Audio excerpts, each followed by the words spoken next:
Então, esta é a primeira aula da Escola Urântia, né? É uma felicidade gigantesca estar com todos vocês aqui, começando essa nossa primeira aula. Eu vou compartilhar aqui a apresentação que eu vou mostrar. E espero que todos vocês possam ver.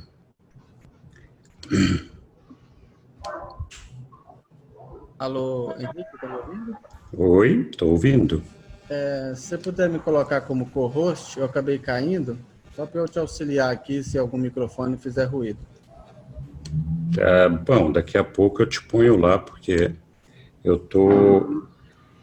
Deixa eu me achar aqui. Espera aí.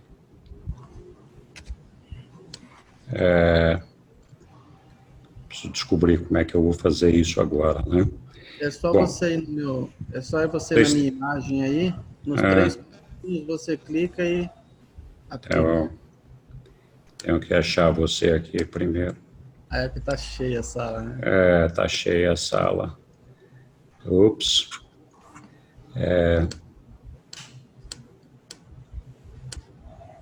Achei. Oxe.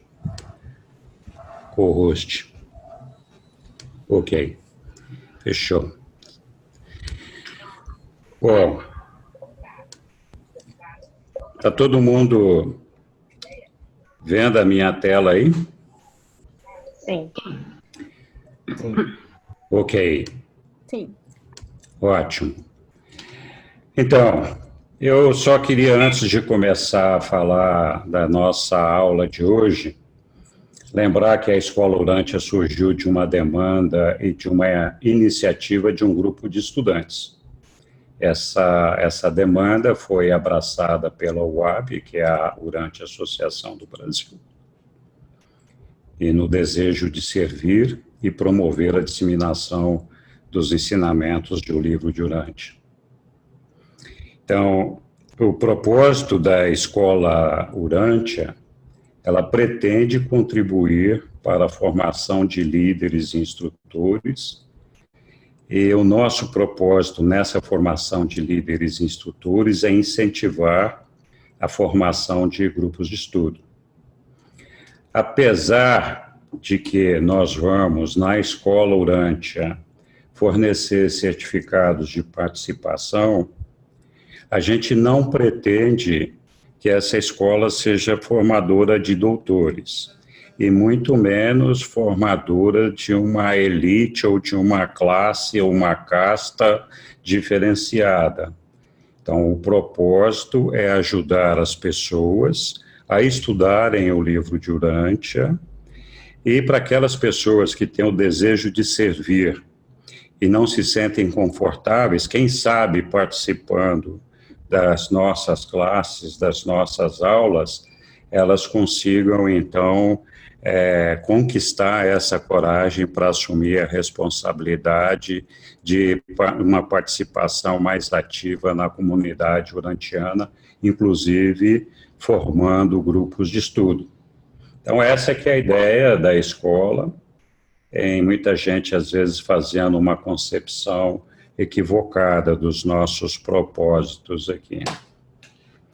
Também eu lembro que os instrutores que estão participando da escola agora, eles aceitaram participar desse projeto e eles são autodidatas, inclusive eu. Nós não tivemos uma escola para fazer estudo e formar instrutores. Então, nós somos estudantes, como todo mundo, e estamos aprendendo juntos. A gente vai compartilhar aqui aquilo que a gente acha que sabe. E, claro, estamos todos aprendendo juntos. E nós temos o propósito, os instrutores, de participarmos de todas as aulas. Não é obrigatório para todos os instrutores, mas a maioria deles tem esse desejo de participar de todas as aulas como um compromisso de também fazer o curso, né?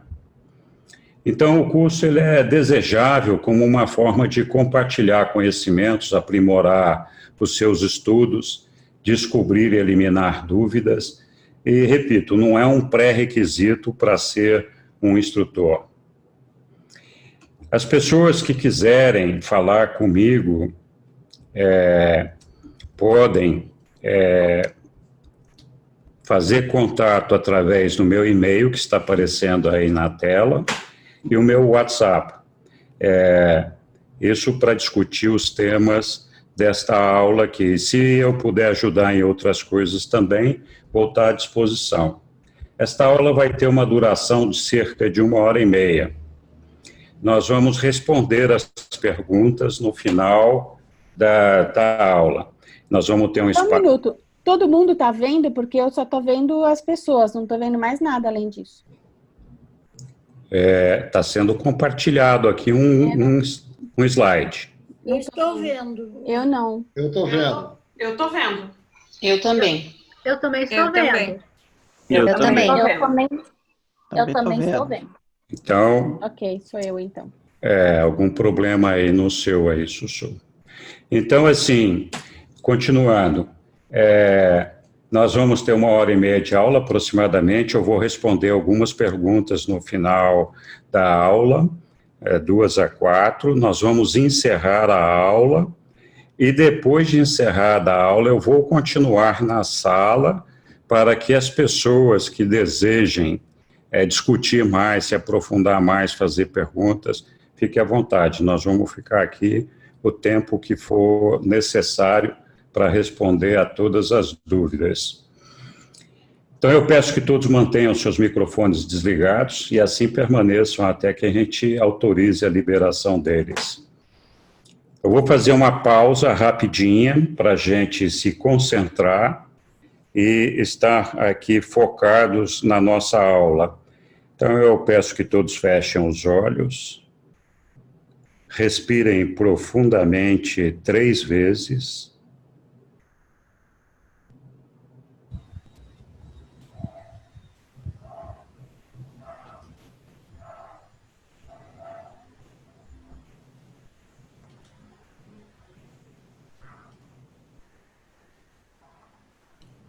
O propósito disso é para a gente se acalmar um pouco da nossa agitação do dia a dia e ver se conseguimos nos concentrar aqui na nossa aula.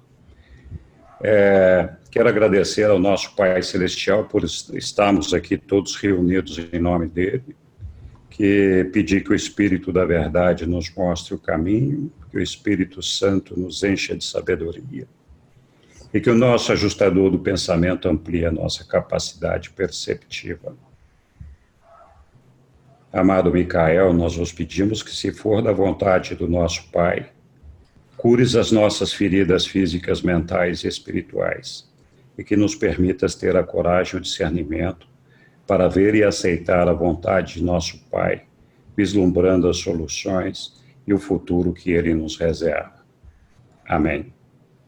Eu lembro a todos que essa apresentação, essa aula vai estar, como está sendo gravada, vai estar disponível o tempo todo para qualquer pessoa assistir no momento em que quiser. Então, nós vamos falar hoje, estou manuseando 3 computadores aqui, está complicado, o que é o livro de Urântia. Tem alguns documentos que falam bastante sobre a história dos livros de Urântia. Eu não vou me deter muito nesta apresentação aqui sobre essa história dos livros de Urântia. Mas depois a gente pode responder a perguntas e as pessoas que tiverem um interesse adicional podem depois consultar, por exemplo, a história dos documentos de Urântia que está disponível lá no ELUP. Ok. Vamos começar aqui.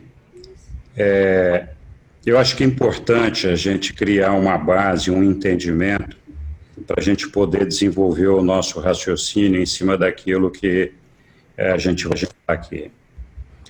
Não sei se todo mundo concorda, mas o princípio do qual eu estou partindo, e o livro de Urântia também, e acho que a maior parte da humanidade, é que a civilização humana apresenta um processo evolutivo, e ela se desenvolve por meio da vivência de suas experiências, dos seus estudos. Esse processo se aplica a todas as áreas do conhecimento, incluindo a ciência, né? Passa pela filosofia e, claro, inclui também a religião. Cada dia, novas descobertas nos levam a atualizar as teorias que diariamente nós construímos, ou mesmo a abandonar algumas e adotar outras novas. Então, a gente está cansado de ver teorias e verdades que são reveladas, oferecidas no nosso dia a dia, e que elas vão mudando, né? Então, por exemplo, no passado se imaginou que em algum momento oferecer um primogênito em sacrifício era uma oferenda especial para agradar a Deus e para barganhar com Deus. Nós também tivemos, mesmo na ciência, várias indas e vindas daquilo que é bom comer, o que não é bom comer. Enfim, nós todos os dias estamos experienciando teorias e coisas novas, né? Essas teorias desenvolvidas sobre qualquer área do conhecimento são tidas e adotadas como verdades. Então, no momento que aparece a teoria, todo mundo está lá, essa é uma verdade. E essas verdades, muitas vezes, acabam atualizando ou substituindo verdades anteriores. Portanto, são verdades relativas, que podem ter um prazo de validade diretamente vinculado ao processo do nosso desenvolvimento. Então, todos nós, certamente, temos visto com frequência as mudanças de ideia que a humanidade vai tendo com relação a muitos temas, porque nós descobrimos coisas novas ou aprendemos coisas novas que acabam, de certa forma, invalidando coisas que nós descobrimos no passado. É evidente que fatos são fatos, e que contra os fatos a gente não tem argumentos que possa derrubá-los. É por isso esses fatos são considerados verdades fatuais. E provavelmente essas verdades não vão mudar nunca. Então, a Lua é um satélite da Terra. Essa é uma verdade fatual, é um fato. Talvez um dia mude se ela desaparecer ou se ela se autodestruir ou acontecer alguma coisa com ela. Mas hoje o fato é que a Lua é um satélite da Terra. Então, mas mesmo esses fatos, em algum momento, podem ter a sua importância relativizada diante de novas verdades, né? Então, essa introdução que eu estou fazendo aqui é para preparar o tema seguinte e para a gente, então, discutir um pouquinho sobre a descoberta das verdades. Então, para descobrir ou conhecer, nós temos que ter acesso a um objeto ou a uma situação que possa ser experienciada, que possa ser observada, que possa ser perceptível. Nós não temos como estudar ou descobrir uma verdade sobre uma coisa que nós desconhecemos e nós não temos alcance sobre ela.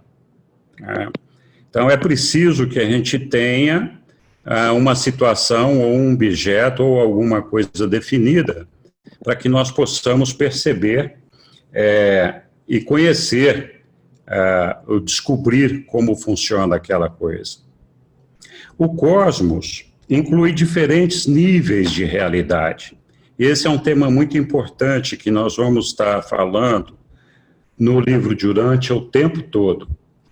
Então, existem no cosmos diferentes realidades. Uma delas é a realidade física, que é esta realidade que nós estamos vivendo aqui no nosso planeta, neste corpo físico, com esta matéria com a qual nós convivemos no dia a dia. Essa é uma realidade física. Mas, além dessa realidade, existem outras a que nós temos pouco ou nenhum acesso. Existe uma realidade chamada moroncial e uma realidade chamada espiritual. A realidade mononcial é uma realidade intermediária entre essa realidade nossa física e essa realidade espiritual. Nós vamos falar mais disso. A realidade física é mais especificamente a da matéria, por si só já apresenta inúmeros desafios para que nós possamos desvendá-las. Nós estamos cansados de ver, como eu falei, ideias que surgem e que mudam frequentemente, porque nós descobrimos coisas novas a respeito dessas realidades físicas que nós encontramos. O que dizer das realidades mononciais e das realidades espirituais?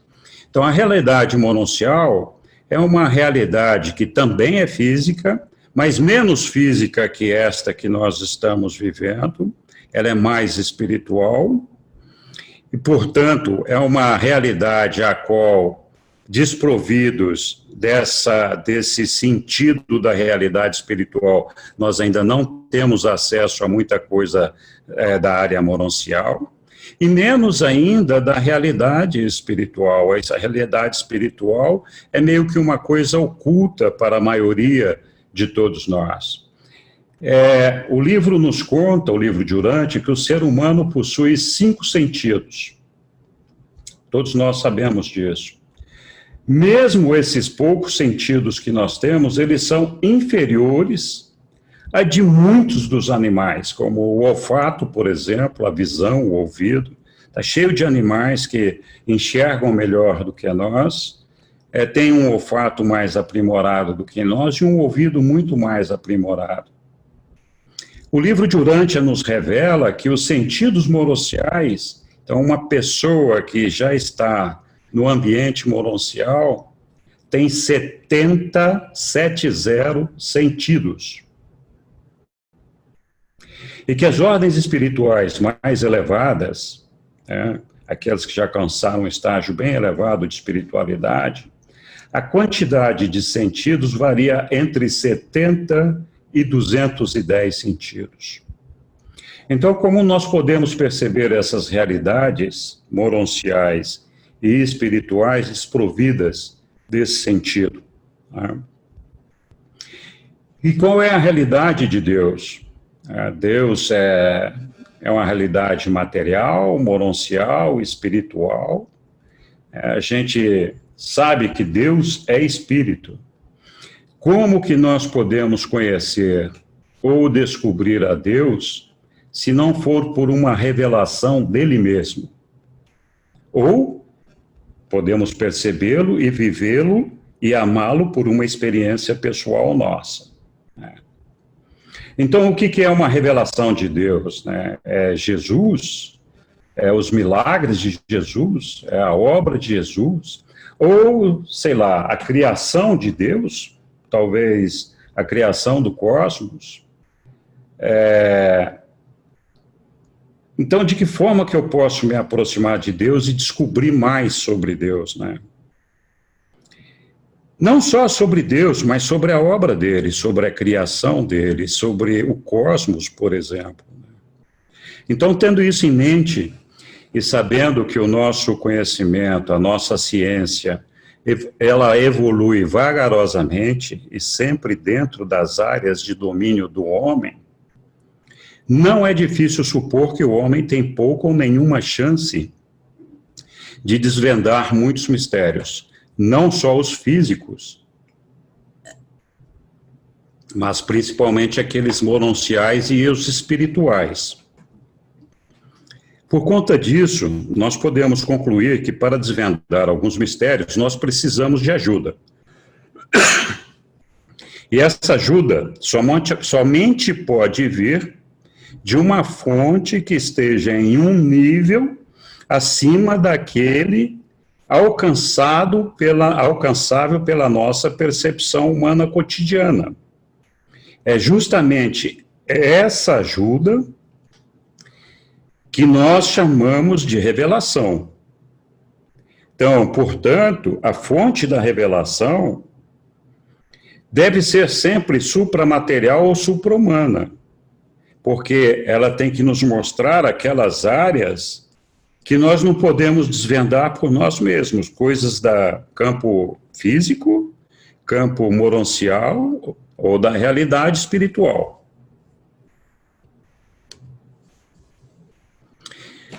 E como que nós convivemos com a realidade no nosso dia a dia? Então, aceitar ou estar aberto a novas realidades ou verdades é sempre um desafio para qualquer ser humano. Primeiro, porque a gente lida com o desconhecido, quando a gente vai tentar descobrir uma nova realidade. Significa abrir a caixa preta. Sempre que nós vamos tratar com alguma coisa desconhecida, isso causa desconforto, causa insegurança, causa desconfiança, porque é alguma coisa que a gente não está acostumado, a gente não conhece.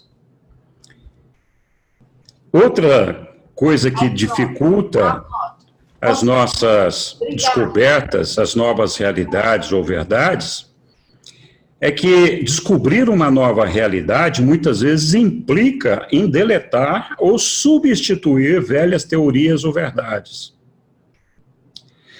Quando nós fazemos isso, nós estamos desconstruindo alguma coisa, desconstruindo velhos valores, velhas ideias, velhas crenças, coisas que nós sempre acreditamos e que nós achávamos que estavam certas, e que, de repente, somos surpreendidos ao descobrir que nós estávamos equivocados com aquilo ali.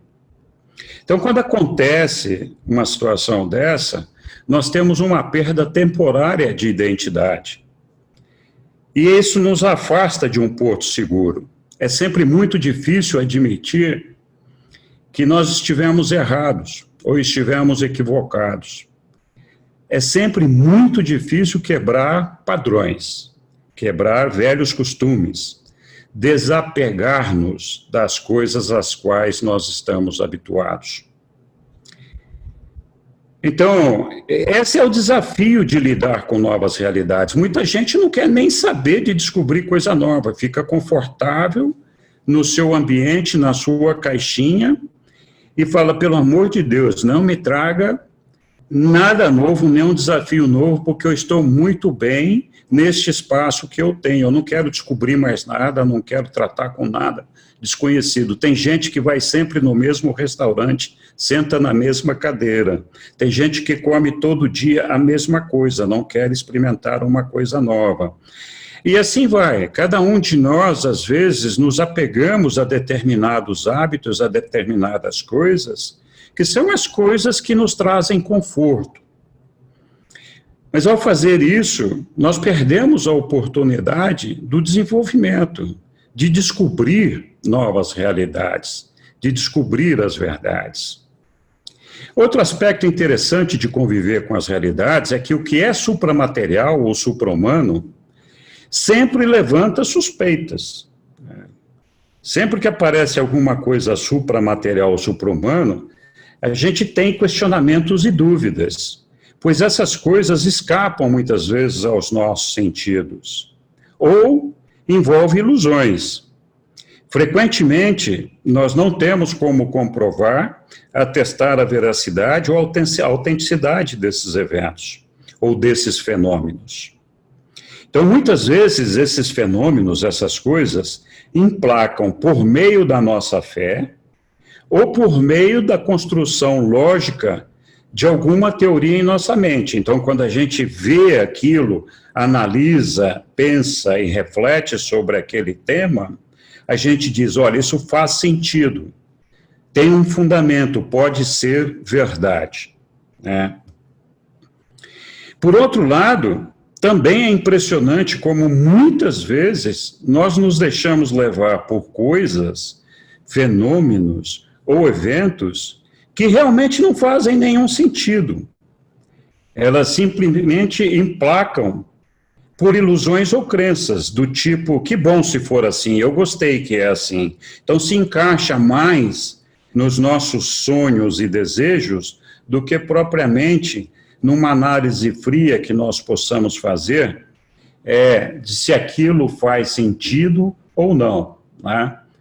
Então, esse é o ambiente em que o ser humano, essa dicotomia é aquilo que o ser humano tem que viver no dia a dia. E realmente não é uma coisa fácil de lidar. Nós temos dificuldade de tratar esses assuntos. Nós temos dificuldade de perceber aquilo que realmente pode ser uma verdade, ou aquilo que é uma fantasia, uma ilusão, ou ficamos fechados no nosso mundinho para não termos que pensar muito a respeito de coisas novas. Então, essa é a natureza do ser humano, nós somos assim mesmos. Então, a maneira da gente lidar com isso é estando aberto, tendo o coração e a mente aberta, né? Então, o que é uma revelação para a humanidade? Além de dar a conhecer algo novo, então uma revelação sempre tem que trazer uma novidade, né? Não existe uma revelação de algo que já é conhecido. A revelação serve também para parar arestas existentes entre algumas teorias que nós desenvolvemos e aquelas que são verdadeiramente válidas, derramando luz sobre desvios construídos pelo homem, fazendo uma correção de rumos, né? Então, uma característica da revelação é que ela deve ser assimilável, compreensível. Por isso, a revelação tem que ser dosada e administrada dentro de limites que nos permitam compreender o que está sendo revelado. Então, uma maneira de aparar arestas é quando a gente faz tanta confusão que precisa vir alguém e nos explicar que essa confusão não se resolve da maneira como nós estamos habituados a ver, né? Assim, nós muitas vezes esperamos mudar os resultados que nós temos alcançado, mas fazendo sempre as mesmas coisas. Então, essas revelações vêm nos trazer, então, um alinhamento para dizer, olha, a maneira como você está vendo isso tem alguns erros de fundo que precisam ser corrigidos. Então, por exemplo, a história de Adão e Eva tem dezenas de teorias sobre Adão e Eva, desde que eles foram o primeiro casal de ser humano na Terra, de que eles viviam no paraíso, caíram e foram condenados a trabalhar do seu suor, do seu trabalho, etc, etc. Então, tem 1 milhão de teorias e consequências que derivaram dessa ideia que foi construída sobre Adão e Eva. Então, essas correções de rumo são necessárias para nós percebermos onde nós estamos errando, e a revelação nos ajuda nisso. Não adianta também o revelador vir e nos falar coisas que nós não vamos conseguir compreender. Então, por exemplo, se eu falasse para um romano, do Império Romano, sobre um celular que a gente vai poder falar e conversar e tudo, o cara ia me achar louco, né? Ele não vai ter nunca na vida como entender aquela ideia daquele celular que eu vou estar tentando transmitir para ele. Ou se eu pegar um índio lá de uma tribo no meio do nada na África, que nem sabe falar um idioma conhecido, mas que na terra dele tem ouro, e falar assim, olha, vamos pegar esse seu ouro, vender, e aplicar lá nos bancos de Nova York, fazendo derivativo, você vai ver quanto dinheiro você vai ganhar com isso. O índio nem sabe que o ouro tem valor, não sabe o que é dinheiro, não sabe o que é derivativo, e nós não falamos a língua dele. Então, a revelação, ela tem que ser dosada para aquilo que nós podemos absorver. Não é possível trazer uma revelação da verdade absoluta se nós não vamos ter condição de entender e aceitar isso. A outra coisa é que a revelação não tem o propósito de trazer descobertas científicas para os homens, apesar de propiciar dicas ou até corrigir eventuais erros. Então, na medida do possível, o homem deve avançar e evoluir para os seus próprios meios e descobertas. Então, não é um propósito da revelação vir resolver os nossos problemas. O propósito da revelação é nos dar uma iluminação, funcionar como uma lanterna, para que nós possamos enxergar e visualizar a maneira de nos desenvolvermos. Então, assim, o homem, por meio de suas experiências, avança nas diversas áreas do saber. E na medida em que ele está pronto, ele pode receber revelações. E é isso que acontece. Ok. O livro de Urantia é uma revelação. E ele é uma revelação justamente porque ele traz ao nosso conhecimento descobertas que talvez nós jamais conseguíssemos desvendar se fosse por meio dos nossos estudos próprios ou por pesquisas. O próprio livro de Urantia se auto-intitula a quinta revelação de época. Bom, se é a quinta, então significa que houveram outras 4 antes, né? Então, a quarta foi Jesus Cristo, e todo mundo sabe da vinda de Jesus Cristo. Antes de Jesus, 2000 anos antes de Jesus, nós tivemos Melquisedeque, o príncipe de Salém. Antes de Melquisedeque, nós tivemos Adão e Eva, há mais ou menos uns 38 mil anos. E antes de Adão e Eva, nós tivemos o príncipe planetário. Nós vamos tratar, não hoje, mas ao longo da escola, de cada uma dessas revelações. Então, o livro de Urantia é a quinta revelação. Além disso, o livro de Urantia não tem um autor humano, ele foi escrito, como eu falei, por reveladores supramateriais, ou seja, seus autores não são humanos, mas seres celestiais, supramateriais. São pessoas que estão nesse nível moroncial ou espiritual e que, portanto, podem nos trazer revelações desse ambiente ou dessas realidades físicas, moronciais e espirituais. E para essa revelação foi feita uma autorização que foi concedida pelas autoridades do governo do nosso superuniverso. Nós vamos falar disso também mais adiante nas nossas aulas. A revelação, a ciência e o livro de Urantia. Então, nós podemos concluir que o livro de Urantia é uma revelação. Ela está ajustada e dosada para este momento de nossa realidade, para aquilo que nós estamos prontos para receber. Portanto, significa que muito mais ainda está para ser revelado. Existe muita discussão em cima desse tema, né? Porque os reveladores não quiseram revelar, porque contaram só um pedaço, não contaram toda a verdade. Não. Eles contaram as verdades que nós precisamos para este momento que nós estamos vivendo, nem mais nem menos. Então, não mentiram em nenhum momento. Tudo que eles falaram para a gente é uma verdade ajustada a esta realidade que nós estamos vivendo.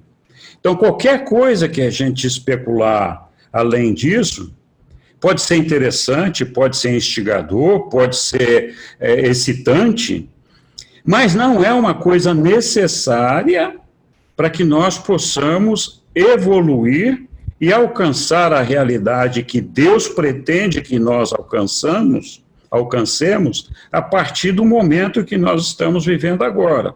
Então, tudo bem, podemos especular do jeito que a gente quiser, mas tudo o que a gente precisa neste momento é aquela revelação que está ali. Se a gente conhecer aquilo ali, já está de bom tamanho. Nós vamos ter oportunidade de outras revelações, de aprender isso em outros momentos. Outra observação é que, apesar de trazer inúmeras referências e revelações científicas, e a gente lendo o livro de Urantia, descobre um monte de coisas de ciência, física, química, biologia, o propósito dessas matérias abordadas no livro, não é de antecipar verdades científicas, ou conquistar a credibilidade no sentido de dizer, olha, viu, eu sei o que eu estou falando, eu conheço, eu posso te contar porque eu sei disso e você não sabe. Não, então não é essa a ideia. Todas essas revelações científicas que estão colocadas lá no livro é de dar a conhecer a grandiosidade, a magnitude da obra do Criador. É de estabelecer uma credibilidade pela inteligência do nosso Criador, da capacidade dele de engendrar, de implementar um plano tão grandioso, belo, harmônico e bem estruturado, como esse que nós temos, onde tudo nele está interligado e tudo tem uma razão de ser. Então, muita gente pensa que a coisa espiritual é só aquilo que diz respeito a rezar, a orar, a ajoelhar, a adorar a Deus o tempo todo. É isso também. Mas este mundo, este universo foi criado e ele envolve tudo o que a gente pode imaginar de qualquer área do conhecimento e do saber humano. Existe uma razão para a existência da química, existe uma razão para a existência da física, para a existência da biologia. E todos esses conhecimentos científicos são parte do nosso desenvolvimento, não só físico, científico e também espiritual. Então, tudo que existe aqui está interligado. Então, o propósito de falar da ciência, da forma como está no livro, não é o propósito de antecipar um conhecimento científico, embora isso também tenha acontecido.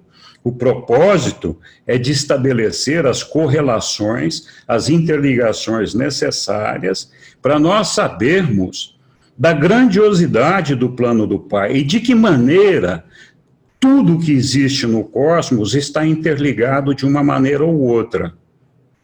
Então, esse é o propósito. Um aspecto importante é que os reveladores não pretendem provar nenhuma verdade de nenhuma coisa ou nenhum fenômeno. A existência de Deus, por exemplo, jamais poderá ser provada. Eles simplesmente revelam o que eles sabem. Cabe a cada um de nós ver se o que eles estão falando faz sentido ou não, validar ou não individualmente esses ensinamentos. E aqui é uma coisa muito importante, porque essa validação, essa experienciação, ela é individual. Eu posso contar a mesma história para 10 pessoas diferentes, cada uma vai assimilar essa história de uma maneira diferente, e vai assimilar uma verdade diferente. Então não adianta eu me esforçar para que o indivíduo do lado enxergue a mesma verdade que eu estou vendo. Ele não é igual a mim. Ele não vai validar os fenômenos, as coisas, da mesma maneira que eu. Então, essa validação daquilo que nós estamos estudando, ela é individual.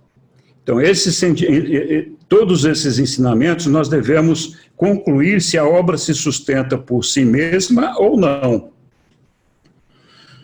Ao revelar os propósitos do livro de Urântia, conforme anunciado pelos reveladores, e eu falei disso na aula inaugural, logo na primeira página do livro de Urântia está escrito lá: o propósito é o de expandir a consciência cósmica e elevar a percepção espiritual. Então, o que quer dizer consciência cósmica? Todo mundo fica pensando que cósmico é só as estrelas, é os planetas. Não. Cosmos inclui tudo o que existe no universo dos universos.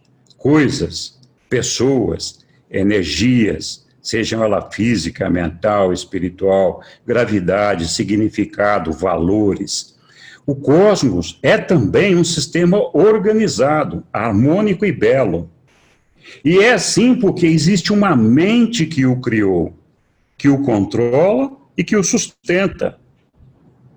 O cosmos não aceita a ideia de caos. O caos não sobrevive no meio do cosmos. Se houvesse uma desarmonia, o cosmos se autodestruiria. Então, a consciência cósmica que nós temos que expandir é o conhecimento de tudo que existe no mundo. Quando nós estamos fechados, como eu falei ali atrás, num mundinho nosso que nós temos medo de desvendar novas verdades, de abrir novas caixas pretas, ou de ir atrás do conhecimento de novas coisas, nós estamos limitando a nossa consciência cósmica.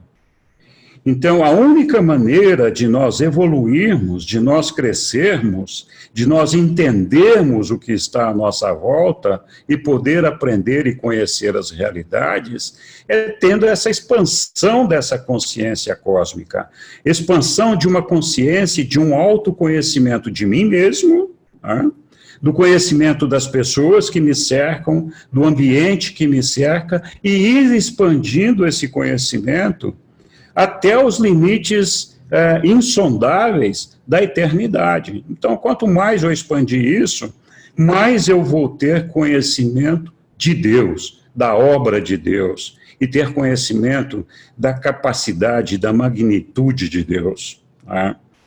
E só esse conhecimento e esse reconhecimento da grandeza do nosso Pai é que permite também elevar a nossa percepção espiritual.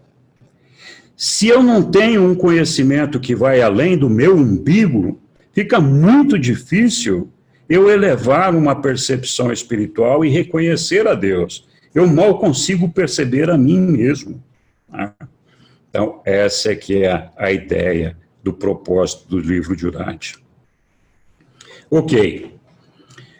Então, um resumo rápido do que é o livro de Urântia. O livro de Urântia é uma revelação que descreve a origem, a história, o destino da humanidade. E fala também do nosso relacionamento com Deus. Ele nos dá visões de ciência, filosofia e religião, que apresentam uma integração clara e concisa desses assuntos disponíveis ao homem contemporâneo. Então, como eu falei, está tudo interligado. A gente consegue enxergar as coisas quando estuda ali. Ele abre novas perspectivas de tempo e de eternidade. O homem tem muita dificuldade de perceber o tempo, muita dificuldade de compreender o que seja eternidade. O livro de Urântia nos dá uma clareza, nos ajuda a compreender isso de uma maneira que em nenhum outro lugar, em nenhuma outra obra, nós conseguimos ter essa percepção que nos é revelada no livro de Urântia. E ele revela sempre novos conceitos de nossa sempre crescente aventura de encontrar o Pai Universal em seu universo amigável e cuidadosamente administrado. O livro também apresenta um retrato único, ampliado e coerente da vida e dos ensinamentos de Jesus. Na verdade, a mensagem central do livro é que todos os seres humanos são uma família, os filhos e filhas de um só Deus, o Pai Universal. Os autores do livro de Urântia não descrevem e não defendem uma nova religião institucionalizada. Então, não é a ideia de ter uma religião institucionalizada como nós temos várias outras. Então, a partir da herança religiosa do passado e do presente, eles encorajam o desenvolvimento pessoal de uma espiritualidade viva, baseada na fé e nos serviços aos seres humanos. Então, o que o livro pretende é que cada um de nós, de acordo com a nossa capacidade de percepção, de acordo com a nossa coragem, de acordo com o nosso discernimento, de acordo com a nossa vontade, nós possamos desenvolver um entendimento sobre o cosmos e sobre Deus e desenvolver uma espiritualidade própria de cada um e desenvolver a nossa fé.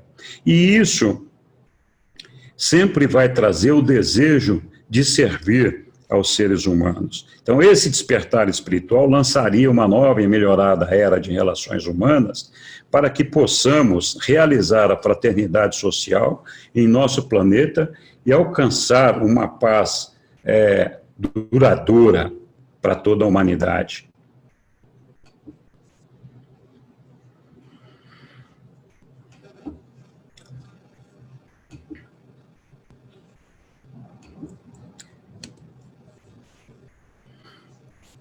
Então, a gente, lendo o livro de Urântia, a gente vai ver que a gente vai descobrir a resposta para muitas perguntas que nós não conseguimos responder anteriormente. Então, Então, o livro de Urântia nos diz quem é Deus. Conta quem somos nós, né? De onde nós viemos, para onde nós vamos e qual é a razão da nossa existência. Também nos conta que nós não estamos sozinhos no universo, que existem mais de nós no universo, né? Então, poderíamos listar aqui uma quantidade incrível de perguntas que são respondidas no livro de Urântia. Mas eu acho que se a gente conseguir descobrir essas daqui e encontrar as respostas para essa, nós já teremos dado um grande passo, né? Então, o livro de Urântia está composto de 4 partes grandes, são 2.097 páginas, com 196 documentos, e está dividido em 4 grandes partes. A primeira parte, ela começa de cima para baixo, o livro não poderia ser de outra forma. Ele vem falando de cima para baixo, de cima quer dizer parte de Deus, da única realidade absoluta que existe no universo dos universos, que é Deus, tá? E é a mais grande, é a maior de todas, ele é o criador de tudo, então parte explicando sobre ele, até chegar a nós, os mortais, que somos a menor parte, a parte mais distante dessa realidade de Deus. Então, muitas pessoas se perguntam, bom, por que não começou da gente, né? Bom, o propósito é que nós entendamos de onde nós viemos, o que nós estamos fazendo aqui e para onde nós vamos. Então, a melhor maneira de fazer isso é justamente começando por Deus, dizendo e clareando a nossa cabeça sobre o que é Deus, né? Então, nessa primeira parte, que é um conjunto de 31 documentos, o livro, nessa parte, trata de todas as realidades espirituais que devem ser reveladas para nós. Então, está focado nessas realidades espirituais. E fala principalmente das deidades do paraíso. Fala do Pai, do Filho, do Espírito Infinito e da Trindade. Descreve também a Ilha do Paraíso, que é a morada das deidades, que é onde o Pai mora, a Ilha do Paraíso. Fala a ilha, parece uma coisa pequena, uma ilhazinha no universo, mas, na verdade, é a maior massa, a maior porção de tudo que existe no universo. Nós vamos estudar isso depois. Fala também do universo perfeito de Avona, um universo feito com 1 bilhão de esferas perfeitas. Esferas são planetas desenhados e construídos, não são planetas desenvolvidos como o nosso, que é assim, meio que formado pela natureza, óbvio, com a mão de Deus, mas não foi planejado para que fosse dessa forma. Fala do universo dos universos, dos superuniversos evolucionários. Todos esses temas nós vamos discutir na próxima aula. Aborda as personalidades que descendem do paraíso e atuam no governo e administração dos universos, bem como servindo ou ministrando todas as personalidades do universo. E termina descrevendo o corpo de finalidade, que é o destino final, no paraíso, de todos os mortais peregrinos ascendentes. Então, olha só, ele descreve todo o universo dos universos, descreve todas as pessoas criadas por Deus para nos ajudar, para nos servir, para administrar toda essa estrutura. E depois fala de nós, dizendo qual é que é o nosso caminho, o nosso destino, até onde nós devemos ir e de que forma para chegar ao paraíso. Então, o nosso destino é o corpo de finalidade. Nós vamos falar um pouquinho mais disso. Ok. Então, destaque dessa parte 1, dessa primeira parte, é o Pai Universal. É Deus, o Pai Universal. Nenhum outro documento no mundo descreve tão bem a natureza de Deus, a sua obra e o seu plano. O conhecimento que o livro de Urântia nos dá do Pai põe por terra muitas crenças absurdas que nós carregamos desde sempre. Eu sempre digo que o maior problema que a humanidade tem é justamente o desconhecimento que essa humanidade tem do seu Criador, do seu Pai. Ele descreve, esse livro descreve um Pai amoroso, um Criador, controlador e sustentador, que é misericordioso, justo e sábio, que vai muito além daqueles atributos que nós já conhecemos, de onipresença, onisciência, infinitude e ilimitabilidade. O livro nos conta que o Pai é uma pessoa salvadora, e um Pai cheio de amor. Não é aquela pessoa que fica anotando no caderninho tudo que nós fazemos de errado para nos castigar e nos condenar. Não é aquela pessoa que fica arrumando truquezinhos e colocando pedra no nosso caminho para a gente tropeçar e cair. Não é aquela pessoa que fica desejando que a gente faça as coisas erradas para poder nos castigar. Então, o livro revela um Pai com tanto amor, com tanto carinho, com tanta dedicação por todos nós, que é impossível não se apaixonar por esse Pai.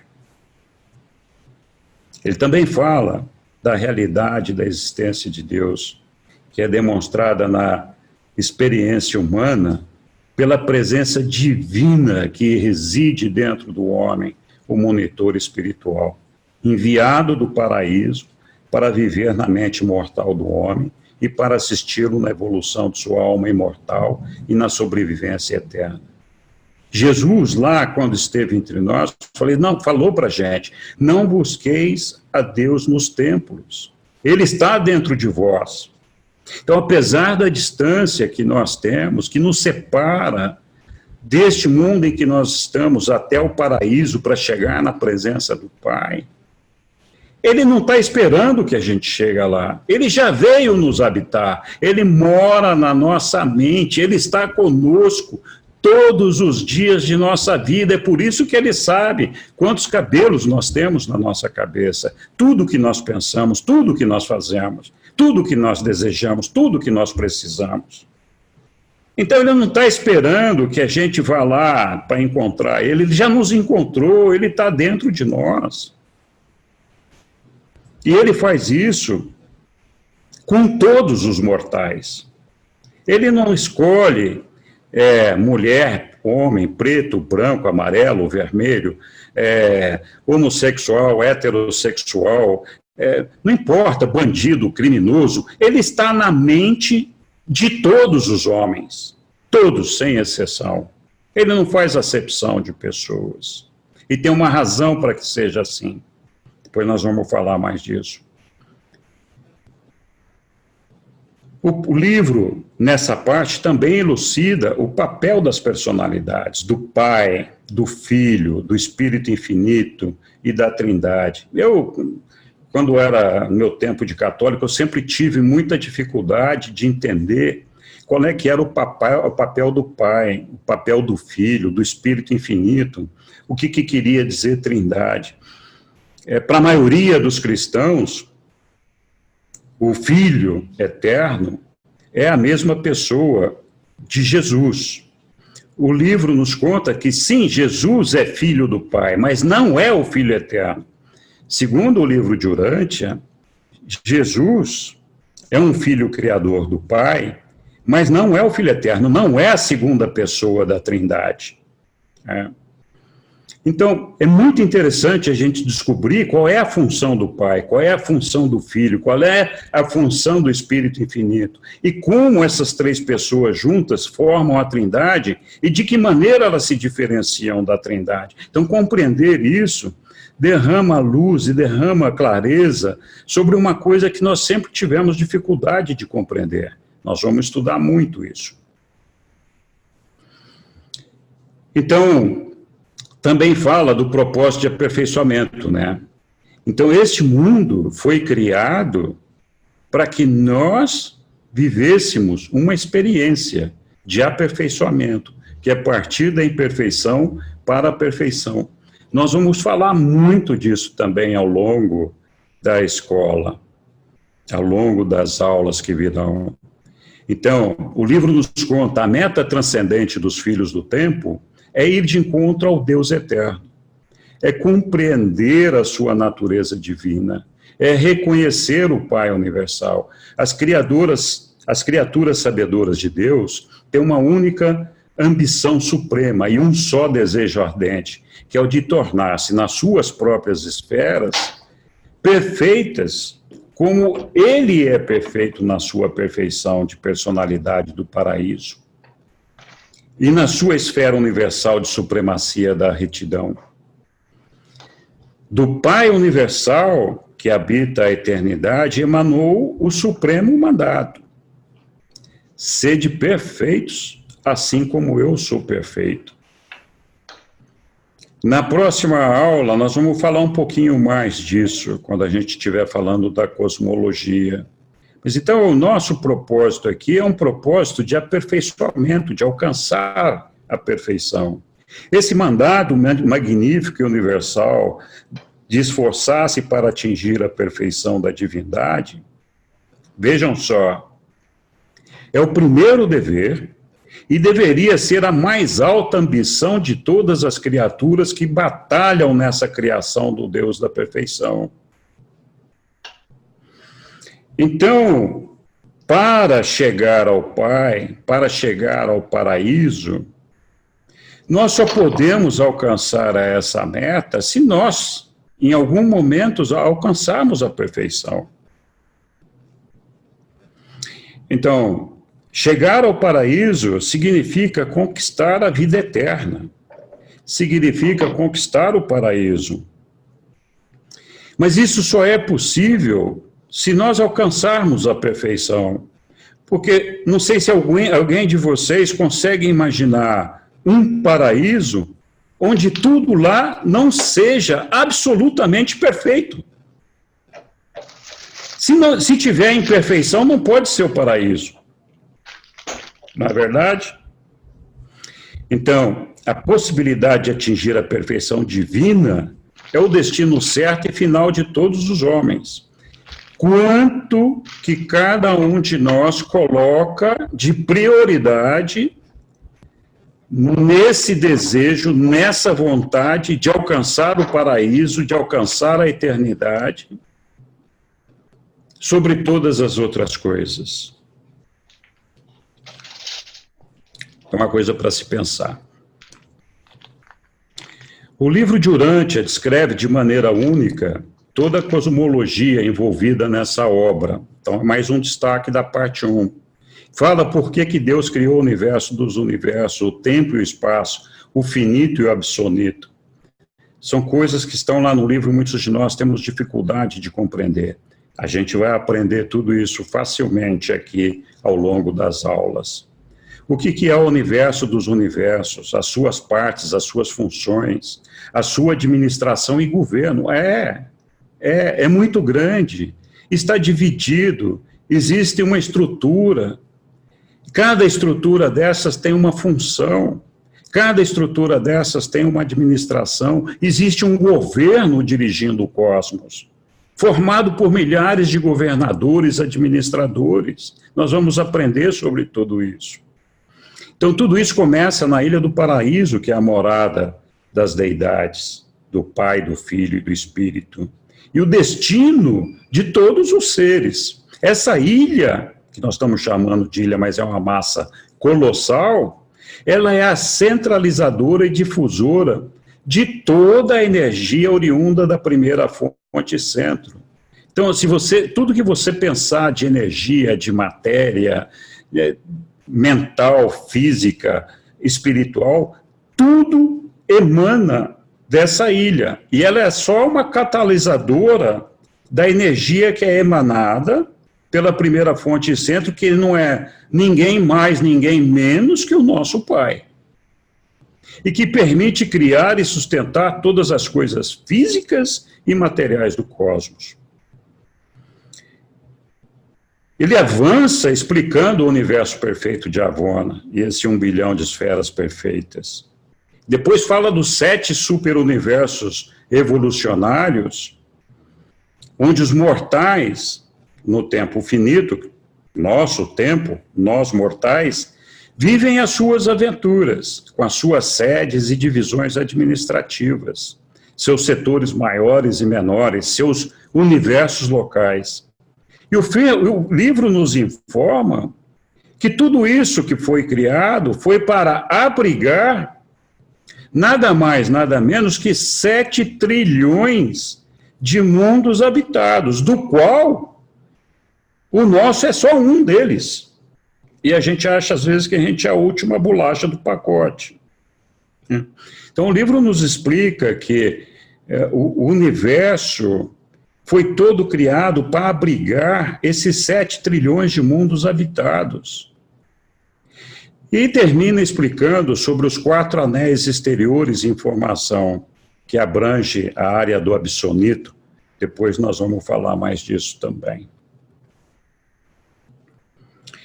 Aqui tem uma representação gráfica do que é o universo, né? Nós temos aqui, no lado esquerdo, esse ponto central branco, está a Ilha do Paraíso, em volta dele está o universo central de Avona, o paraíso perfeito de Avona, com 1 bilhão de esferas.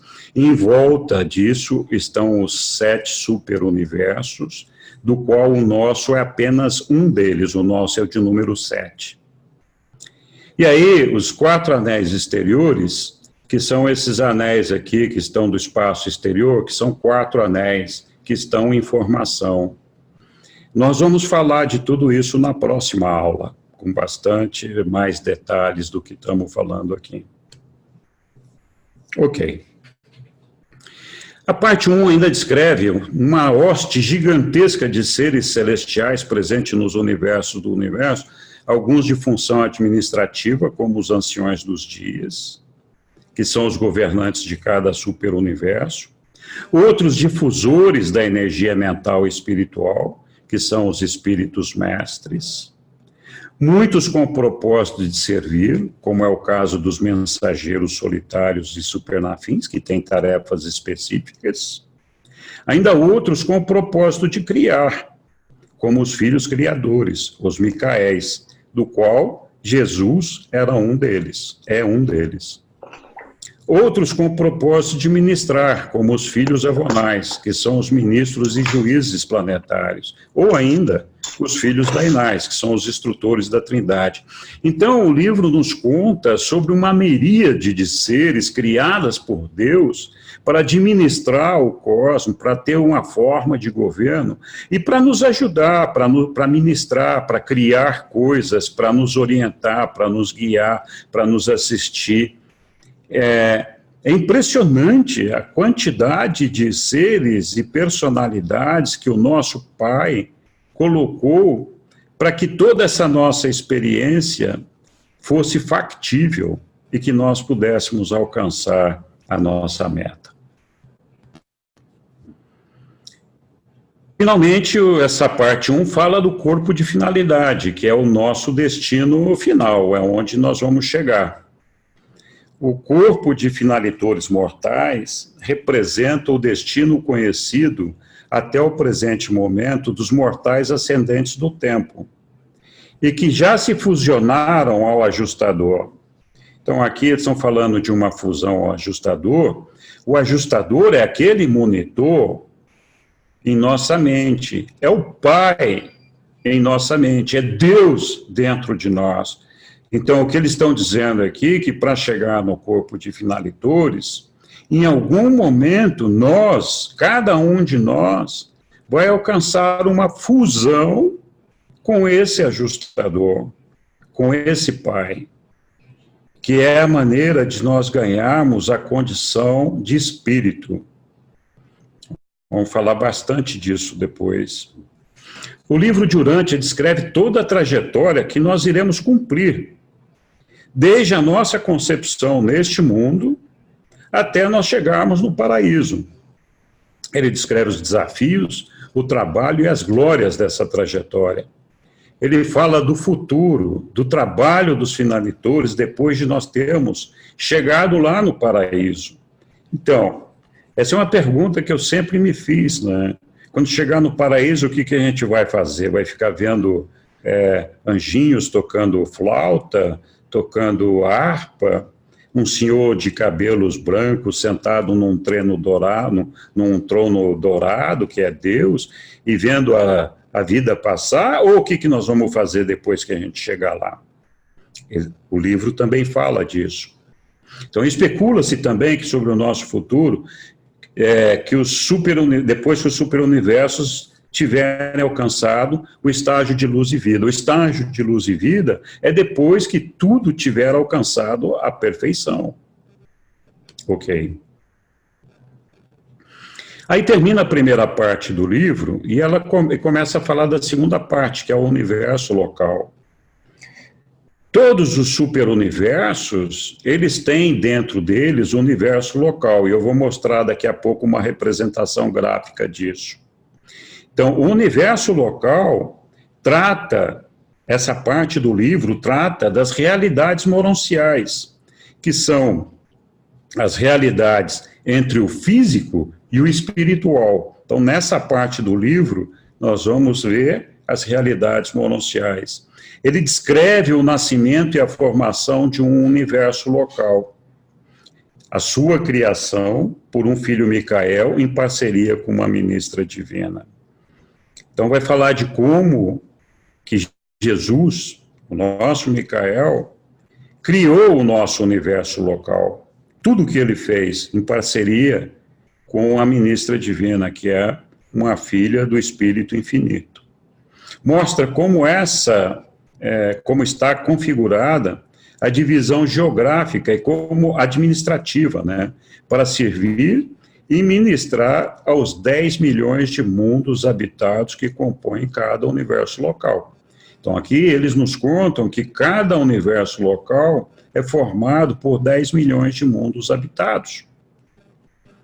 Ele descreve toda uma hoste de seres que participam da administração, serviços e ministração no universo local, né? Como o próprio Filho Criador, a ministra divina, os seus filhos descendentes, que são todos os filhos criados pelo Micael e pela ministra divina, para administrar e servir ao universo local, incluindo os Melquisedeques, os portadores de vida, como que a vida chegou no nosso planeta, os arcanjos, as hostes seráficas e outros. Então, o livro descreve também, nesse capítulo, a ordem dos filhos ascendentes de Deus, para quem todo o cosmos e a sua gigantesca estrutura foi criada. Entre elas, principalmente, a nossa ordem, a ordem dos mortais evolucionários. Então, enquanto tem uma ordem gigantesca de filhos descendentes, de cima para baixo, para nos servir, para nos atender e nos assistir, existe a outra ordem de filhos ascendentes, que são aqueles que estão partindo dessa parte inferior, mais imperfeita, para chegar até o paraíso. E essa ordem de filhos ascendentes inclui a todos nós, mortais evolucionários. Então, fala muito da nossa trajetória e por que nós estamos aqui e o que nós temos que fazer. Fala de aspectos físicos, científicos, incluindo diferentes tipos de energia, química, física e biologia, que fala muito de ciência nessa parte 2. Né? Aí depois, nós temos lá um capítulo sobre os seres mortais que somos nós. Essa parte descreve todo o processo evolutivo dos mortais nessa fase, incluindo a descrição completa do que acontece conosco depois da nossa morte física, e inclui a nossa ressurreição.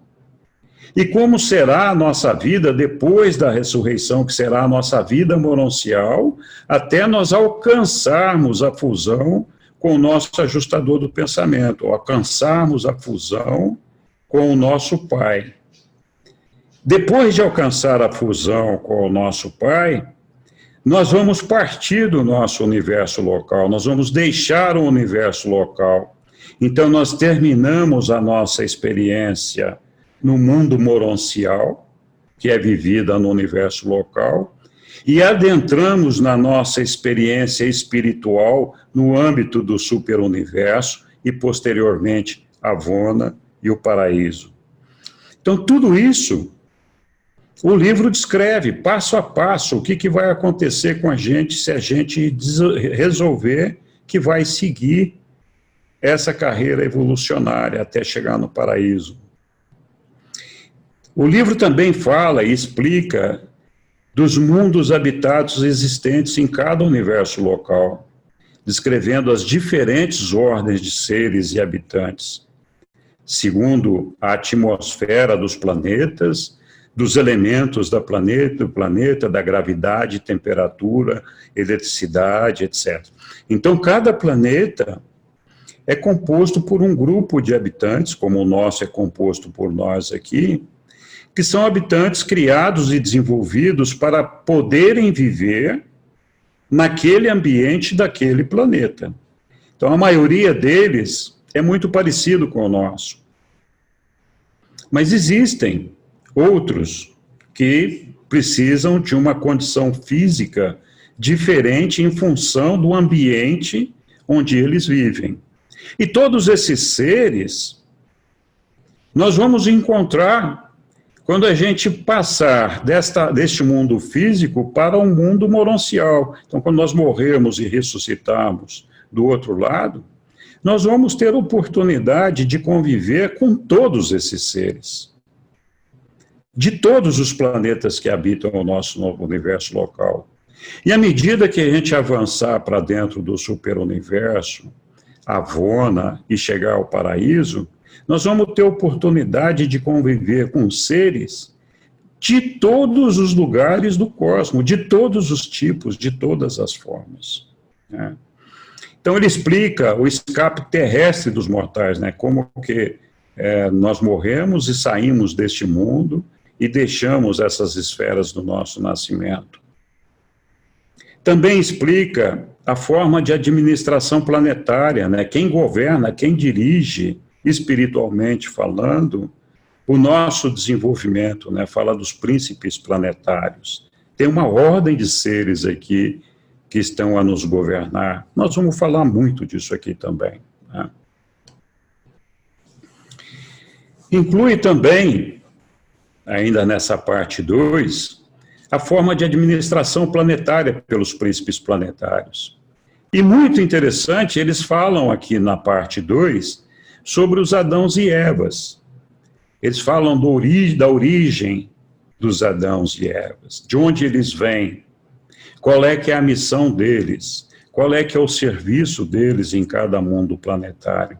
E isso desfaz muito dos mitos e coisas que nós construímos ao longo da nossa vida.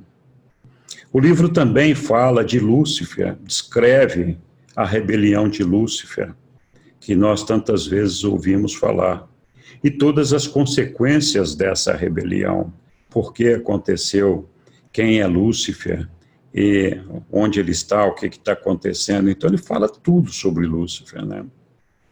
Também fala, finalmente, do alcance das eras de luz e vida. Então, que algum dia nós chegaremos no mundo de perfeição, nos diferentes estágios, né? Então, luz e vida no planeta, luz e vida no nosso sistema, luz e vida na constelação, e assim vai, até que tudo chegue na perfeição desejada por Deus, tá?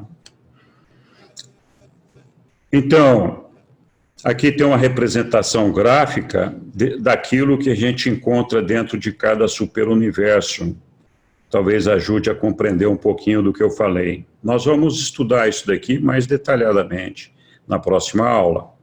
Então, eu falei lá atrás do paraíso central, que é onde habita as deidades, Pai, o Filho e o Espírito Infinito. E nós estamos rodeados por 7 superuniversos. O nosso é o 7º. Então, dentro de cada superuniverso, o que existe, né? Cada superuniverso tem uma divisão chamada de setor maior. São 10 setores maiores. Dentro de cada setor maior, existem 10 setores menores. Então, cada setor maior inclui 10 setores menores. Dentro de cada setor menor, existem 100 universos locais, do qual o nosso é um. Né?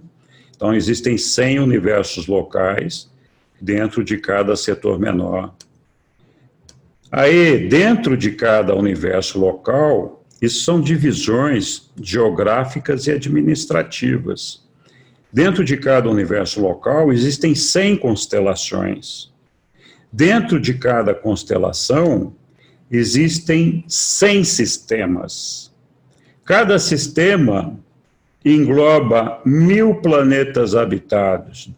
Então, no nosso sistema, que é o sistema de Satânia, existem, ou vão existir, 1000 sistemas, 1000 planetas como, ou parecidos como o nosso.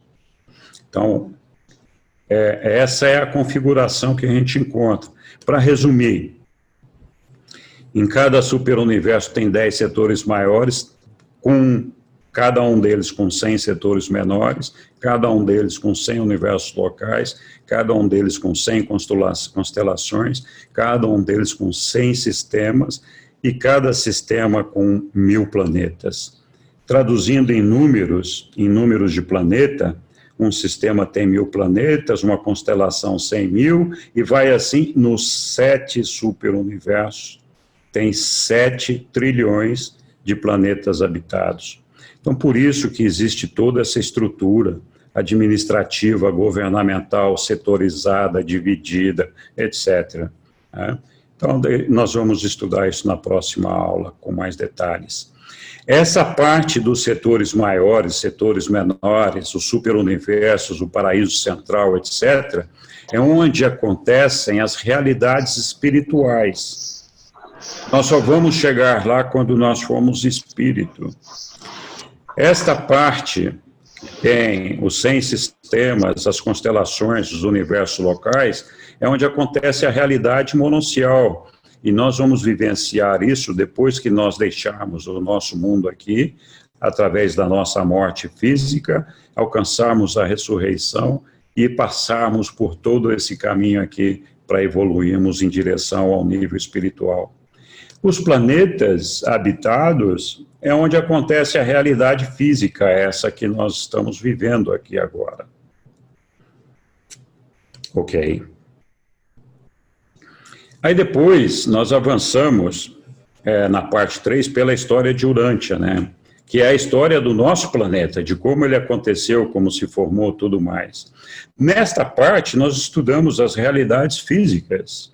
Então, descreve a origem do nosso planeta, como nasceu, evoluiu fisicamente, passando por todas as suas eras até a presente data. E conta uma evolução de cerca de 5 bilhões de anos, desde o nascimento do nosso sistema solar, esse sistema que nós estamos, que é Monmátia, até a formação completa de Urântia, que Urântia completou a sua formação há cerca de 1 bilhão de anos atrás. Começou lá atrás, mas foi completada há cerca de 1 bilhão. Então, conta como foi implantada a vida aqui na Terra e como a vida se desenvolveu aqui. Conta do surgimento do homem primitivo, o primeiro casal habitante do planeta, né, que foram Andon e Fonta, e a família que eles criaram. E esse nascimento de Andon e Fonta aconteceu há cerca de 1 milhão de anos. Veja, nosso planeta, que já tem 1 bilhão, o homem somente apareceu nele há 1 milhão de anos atrás. Então, é uma coisa nova. Conta das diferentes raças de cores que surgiram aqui na Terra, fala do príncipe planetário, o corpo de assessores, da rebelião planetária. Nós tivemos uma rebelião, o nosso príncipe planetário aderiu à rebelião sistêmica iniciada por Lúcifer. Então conta o que aconteceu com essa rebelião. E conta da evolução da nossa civilização. Também fala de quando chegou Adão e Eva aqui na Terra, e nos esclarece que eles não foram o primeiro habitante, o primeiro casal aqui na Terra, e o que vem a ser o Jardim do Éden, que eles vieram habitar. Fala também da queda de Adão e Eva, por quê e o que aconteceu. Fala do surgimento das criaturas intermediárias, que nós vamos estudar também. fala da evolução da religião no nosso planeta, dá uma abordagem detalhada sobre erro, pecado e iniquidade. Fala do Melquisedeque, do príncipe de Salém e dos fundamentos de uma verdadeira religião. Dado cidadão, programa que já beneficiou a 200... Parte 3 ainda inclui um estudo completo sobre os ajustadores do pensamento, que é a presença do Pai na nossa mente. Fala da sobrevivência da nossa personalidade. Nos fala de Deus, o ser supremo e último, que também nós vamos estudar bastante. Fala como nós podemos entender e compreender melhor o que é o tempo e o que é o espaço. Conta as 7 autortorgas do nosso Criador, Micael, incluindo a sua 7ª autortorga, que foi o seu nascimento no nosso planeta Urântia, que é Jesus. Então, conta, desde o momento em que o nosso Micael, Jesus, decidiu vir para o nosso planeta, e desde o momento em que ele escolheu quem ia ser os pais e como seria isso. E conta toda a vida dele, incluindo tudo aquilo que a gente já sabe. Finalmente, o livro trata da parte 4, que é a vida e ensinamentos de Jesus. É a parte mais rica do livro e mais próxima de nós, e trata de tudo que aconteceu na vida de Jesus, como eu falei, desde o momento em que ele decidiu vir para a Terra. Não existe nenhuma obra na Terra que descreva com tantos detalhes e tanta riqueza a vida de Jesus entre nós, que foi dividida basicamente em 3 etapas. A etapa do Filho do Homem, que descreve Jesus como um mortal qualquer do reino, como um de nós, né? Depois fala dos anos de transição, que foi um momento de uma transição entre o homem e o Filho de Deus, e fala de Jesus, Filho de Deus. Essa parte de Jesus, Filho de Deus, é aquela com a qual nós temos maior familiaridade, que fala da vida pública de Jesus enquanto entre nós, e de tudo que aconteceu na vida pública dele. Mas com um olhar muito diferente daquele que nós estamos habituados e acostumados. Então, nós vamos ver a vida de Jesus desde que ele nasceu até o momento em que aconteceu o batismo dele, com todos os detalhes, passando pela fase de transição, que foi quando ele completou a auto-outorga dele aqui. Ele poderia ir embora aqui se ele quisesse, mas, de acordo com a vontade do Pai, ele decidiu ficar e viver toda aquela vida que ele viveu, que nós, em grande parte, conhecemos. Considerações finais aqui. O livro de Urântia, além de ser uma revelação, é uma potente ferramenta para o nosso desenvolvimento. Ele nos conduz à reflexão, a pensar, ao raciocínio lógico, fazendo com que possamos progredir quase que indefinidamente, pois a cada passo evoluído, estamos prontos para perceber a próxima revelação contida no próprio livro. Lembra, eu falei lá atrás, a gente só consegue entender uma revelação quando a gente está pronto para ela, né? Então, o próprio livro tem uma sequência gigantesca de revelações, e a maior parte delas nós não percebemos no momento de um primeiro estudo. À medida que nós vamos avançando, nós vamos passando a compreender e percebendo as demais. Então, aí nós vamos, então, mudando completamente, fazendo uma reconstrução dos nossos valores e da nossa visão do mundo. Em outras palavras, expandindo a nossa consciência cosmológica e elevando a nossa percepção espiritual. Por isso é fundamental estudar o livro de Urântia. Por isso que algumas pessoas compreendem melhor algumas partes e outras têm mais dificuldades em outras. À medida que o nosso conhecimento se expande, imediatamente fica fácil compreender algo que antes não compreendíamos ou sequer notávamos. A ferramenta faz uma construção lógica do raciocínio em nossa mente, iluminando de forma gradual e diferente o nosso conhecimento e fazendo com que percebamos cada vez mais e mais as outras realidades além da nossa, física. Por isso ela é individual, atuando de forma diferente em cada um de nós. Então, mesmo que a gente se empenhe em estudar todo mundo junto, cada um de nós vai ter uma percepção diferente, porque cada um de nós está num determinado ponto de preparo para receber uma determinada revelação. Então, nós só vamos compreender e entender aquilo à medida que nós formos avançando e evoluindo, à medida que nós estivermos prontos para receber aquela revelação adicional que está contida no próprio livro.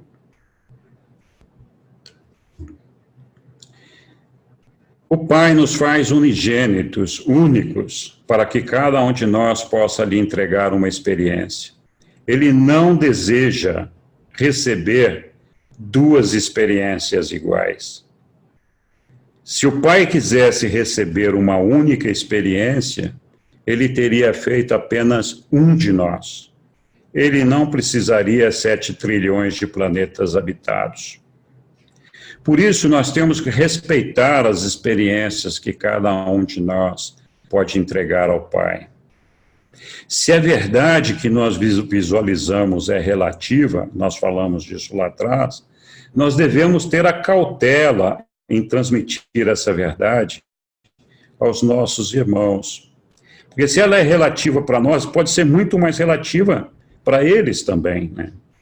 E, principalmente, nós devemos respeitar as verdades de cada um, porque o que é relativo para um pode já não ser mais uma verdade para mim, ou pode ser uma verdade acima da capacidade da minha compreensão. Então, nós temos que tomar muito cuidado quando nós desejamos que a nossa verdade seja a verdade de todos. E temos que ter paciência, humildade, tolerância em aceitar as verdades de cada um dos nossos irmãos. Melhorar a maneira de divulgar os ensinamentos é através do nosso exemplo, de nossas atitudes, de nosso amor, de nossa humildade e do serviço livre e desinteressado aos nossos irmãos. Qualquer um pode perceber a nossa beleza, bondade e verdade se exercitarmos os ensinamentos, se tivermos a retidão que ele demanda de cada um de nós. Leia o livro de Urantia e descubra por você mesmo como que ele pode mudar a sua vida. Eu vou abrir espaço agora para fazer algumas perguntas, para a gente terminar essa primeira aula, que vai terminar exatamente dentro de 6 minutos. E depois nós vamos continuar aqui para fazer um bate-bola pelo tempo que for necessário, mas a aula termina dentro de 5 minutos. Ninguém fez perguntas. Ninguém fez perguntas, então está aberto para quem quiser, por favor, se tiver alguma dúvida, alguma pergunta, fique à vontade. Fico muito feliz de ver que temos 45 pessoas na sala. Pode falar, Fernando. Desde já, meu nobre irmão Henrique, eu quero agradecer, né, por você fazer um apanhado geral de todo o livro, né, dessas 2.096, 97 páginas, de uma maneira brilhante, né, assim, tão concisa, né, e tão gostosa de ouvir, né, e aos irmãos que estão aqui presentes, né, estão juntos nessa primeira aula, a minha congratulação, né, e minha saudação a todos, né, e é muito bom estar junto com todos vocês. É só um agradecimento e uma saudação, ok? Obrigado. Alguém mais? O Milton de Jequié perguntou, diz assim, o livro diz que Deus é uma pessoa. Aí ele pergunta, como? Qual a sua forma? É um Deus antropomórfico ou sem forma? É uma energia concentrada ou tudo ao mesmo tempo? Deus tem uma forma. O espírito é físico, é uma energia física. Diferente dessa energia que nós conhecemos aqui. Então, eu não consigo descrever a forma de Deus porque eu não a conheço, mas ele tem uma forma física, uma forma espiritual, assim como todos os espíritos. Então, ele é uma pessoa não porque ele tem um corpo, ele é uma pessoa porque ele é uma personalidade. Nós vamos ter em algum momento uma aula sobre personalidade. A personalidade engloba tudo que nós somos, engloba a nossa energia física, mental e espiritual e a própria energia da personalidade. Na verdade, a personalidade é que reúne e administra todo o nosso ser. E é importante, então, quando a gente for falar da aula de personalidade, que todos participem, que vai dar para ter uma percepção melhor disso. Mas Deus é uma pessoa, e nós somos uma pessoa porque a personalidade é uma dádiva de Deus. O nosso pai material e a nossa mãe material não nos dá uma personalidade, ela nos dá um corpo. E esse corpo não é personalidade, é só um corpo, mais nada. Então, a personalidade é aquela que nos é dada pelo Pai. Nós vamos falar mais disso para frente.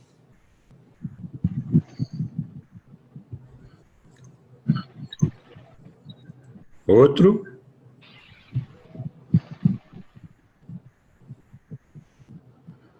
Nossa, pessoal, eu acho que ninguém entendeu nada, ou todo mundo entendeu tudo, né? O que eu quis passar aqui, porque não estou vendo muitas dúvidas. Mas fiquem à vontade, se quiserem perguntar.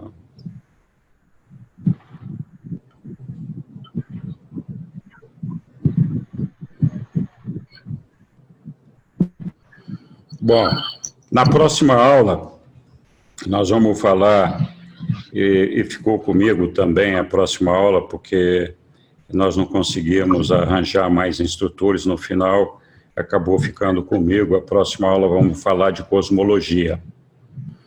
Vai ser na próxima quarta-feira. Todo mundo tem o meu e-mail, o meu WhatsApp.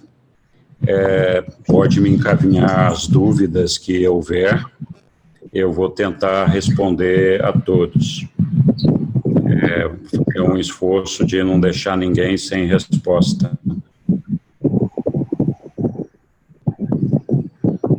Ninguém mais tem nenhuma pergunta? Ok. Então é assim, eu não sei como é que eu consegui isso, mas deu certo. Terminamos exatamente com 1h29 e 40 segundos de apresentação.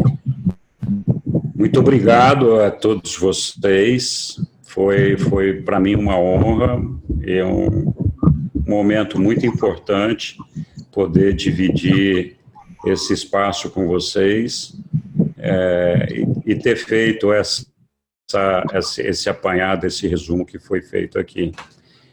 Nós já tínhamos feito outras apresentações, acabamos reunindo a ideia de várias pessoas e colocando tudo nisso que foi passado aqui.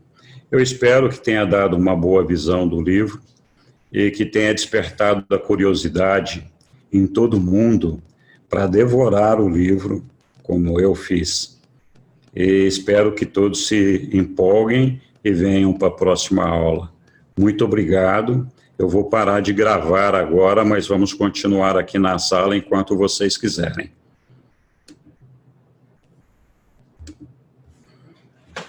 Pronto, não estamos gravando mais. Se alguém tinha medo de aparecer, pode falar agora. Fala, Neemias. Eu só queria deixar um recado aqui. Pessoal que quiser já entrar na plataforma e resolver os exercícios lá, já estão disponíveis, né? Aproveitar que as informações estão frescas. E aqueles que não conseguiram assistir toda a aula, amanhã essa aula que foi gravada já vai estar disponível na plataforma também, se vocês quiserem rever ou assistir o início dela. Legal. Então, os materiais já estão no site já. Os slides também vão estar disponíveis no site? Sim, os slides também já estão disponíveis. Uhum. E o vídeo só não vai estar disponível agora, porque a gente leva um tempo para renderizar, mas amanhã já vai estar online também. Eu quero lembrar a todo mundo que nas minhas apresentações eu sempre faço observações ou coloco referências em cada slide na parte de baixo da apresentação. Então, se você estiver vendo os slides fora do modo de apresentação, vai ser possível ver vários dos meus comentários escritos ou várias das referências que eu usei lá. Independente disso, eu fico à disposição para responder as perguntas que surgirem.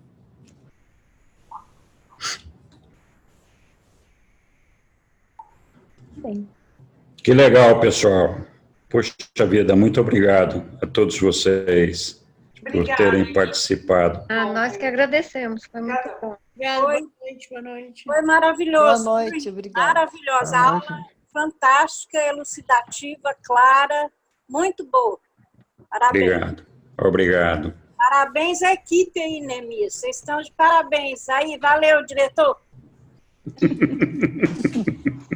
Gratidão, Henrique. Obrigado, Lídia. Obrigada, Henrique. Boa noite, Obrigado. pessoal. Boa noite, Henrique. Boa noite, pessoal. Boa noite. Boa noite a todos. Vamos ver todo mundo. Não esqueçam de se inscrever para o encontro nacional, hein? Novembro, pessoal. Beijos. Oi, Tchau, Eliana, tchau. eu não consegui fazer aquele negócio. E um Neemias beijão, tá aí, filhote. online. Neemias que cuida da parte de informática é o Neemias. Então, mas eu não quis encher a cabeça dele, que ele estava preocupado com a escola. Eu esperei a escola começar. Neemias, vou precisar de um help teu, mas depois eu entro em contato, tá bom? Para variar, né? A analfabeta digital aqui não sabe apertar um botão. Não é. Beijão, gente. Depois Depois eu falo com você, Desirê.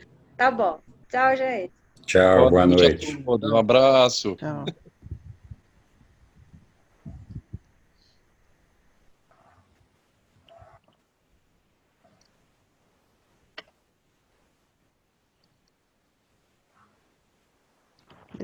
Eu quero mais chegar mesmo na parte cosmológica, porque eu sou fascinado com essa parte. Então tá bom. Então é semana que vem, não perca. Eu sou um nerd de carteirinha. Eu gosto que dessas bom. coisas, ficção científica, essas coisas, sempre fui apaixonado. Tá E entender bom. disso de forma espiritual é melhor ainda. Né? Isso, então a gente vai viajar na mesma nave na semana que vem, tá bom? Amanhã tem muita imagem, muita viagem. Vamos sair de Urante e navegar pelo espaço. Vou deixar todo mundo pilotar um pouquinho. Oi, Neemias. Oi, Henrique. Oi, Vi, tudo bem? Tudo ótimo. Que bom. Você desligou o microfone. Oi. Questões. Oi, Sussu. Não tô te vendo. Tudo bom? Tá escondida. Gente, um beijão. Em Foi cima do ótimo. Vinícius, eu acho. Tudo bem. Um beijão, tá? Beijo. Até a Beijão, próxima. tchau. Tchau. César, boa noite, César.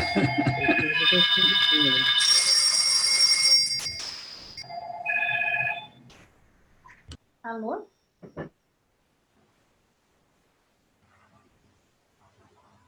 Alô, cadê o César? O César não tá ouvindo, não. Ele não está ouvindo, mas tá lá o nome dele, né? Bom, Neemias, a gente estava preocupado com o prazo, né? Acho que deu. Então, deu certo. Deu certo, deu tudo certo, tranquilo. Deu tudo certo, graças a Deus. Mas foi bom dar numa tacada só, que se tivesse feito as pausas, não tinha dado. Mas assim, pelo que a gente viu, o pessoal se concentra bem na aula e não há essa necessidade da pausa, né? Eu creio que o pessoal não se sentiu cansado. 1h30 passa rápido quando o assunto é interessante, né? Foi tranquilo. Eu já tinha conhecimento básico do que se tratava o livro, então do que você apresentou não tive muita dúvida, entendeu? Eu espero, no caso, acompanhar as aulas minhas e aprendendo, né? O que eu não vi. Que legal, que bom. É que o propósito da escola iniciar de forma que uma pessoa que estivesse descobrindo o livro agora, que não soubesse nada, pudesse ter informação básica mesmo, né? Então, para muita gente, é um assunto que o pessoal já conhece, né? Mas tem pouco tempo que eu comecei a ler. Eu parei no documento 6 agora, né? Então tem muito pouco tempo. Então tá bem no comecinho, né? Tá bem no comecinho. Mas eu já havia conversado com outras pessoas que me adiantaram. E eu também vi uma série de palestras no YouTube sobre o assunto, né? Que canal legal. Palestras Durante. Aí eu Sim. É muito bom mesmo. me inteirei do que se trata aí. Quando eu vi aquilo, eu falei, pô, é isso aí que eu tava buscando. Que legal, que bom. E aí, Mantovani, tudo bem? Mantovani. Liga o microfone aí. Opa, não estou ouvindo.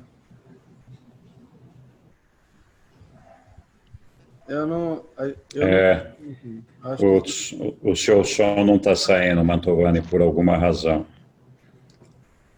Tá. Eduardo, Flávio. Agora vai.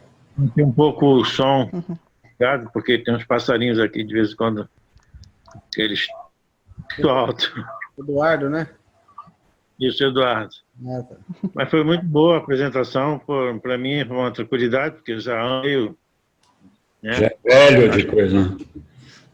Perdi as contas uma vez eu li o livro, mas ouvindo assim uma explicação, ficou bem melhor, ficou bem mais... o meu entendimento ficou bem melhor depois de ouvir essa sua palestra. Que bom, fico feliz. Eu acho que quando comecei a ler o livro, eu comecei a ler em espanhol, eu tenho até o livro aqui na mão. Depois, em 1980, não, 2006, que eu comprei em português. Já estou no terceiro livro, né? Já tenho acabei dando um e outro e estou no terceiro livro já. Quer dizer, muita coisa agora eu vou tirar minhas dúvidas através das suas palestras, de todos que estiverem aí. Tá bom. Bom, pessoal, muito legal. Muito obrigado a todos. Eu preciso continuar a trabalhar na palestra da próxima semana. Um abraço para todos vocês. Boa noite aí. Boa noite. Ô, Neemias, se eu sair aqui, vai derrubar todo mundo ou não? Eu acho que eu não, porque eu estou como co-host, mas todos estamos nos despedindo, também vou sair, né? Tá bom. Então, boa noite a todos vocês. Boa noite. Até a próxima aula. Obrigado pelo apoio aí, pela ajuda, Neemias. Muito bom. Um abraço. Um abraço. Tchau. Tchau, tchau. Boa